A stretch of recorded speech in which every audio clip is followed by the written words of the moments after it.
This is how to purl a stitch. When you're purling a stitch, you have the yarn at the front of your work.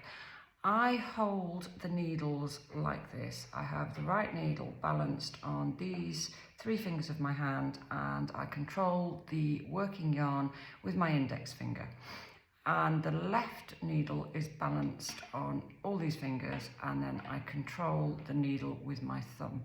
So when I'm purling a stitch, I insert the right hand needle into the front leg of the next stitch on my left needle from the back to the front, and then I use my index finger on my right hand to wrap the yarn around the needle, and then I use my left hand needle to pull that stitch over.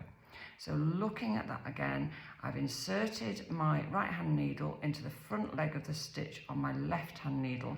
I use my right index finger to pull the yarn round the right hand needle in front of that stitch from the left hand needle, and then I pull that stitch over using my left hand needle. So let's do that again.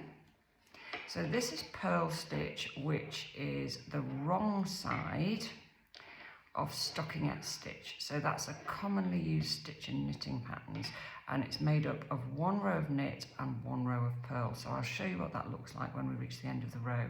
So again, just looking at that, that is the right needle into the front leg of the stitch on the left needle, wrap the yarn round with your right index finger if that's the way you like to work, and then when we get to the end here, I am gonna purl that stitch, and then I move the yarn to the front,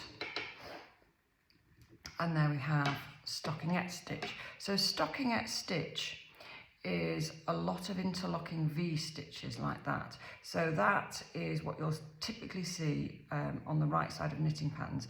This is garter stitch, and that is every row knit, whereas stockinette stitch is 1 row knit and 1 row purl.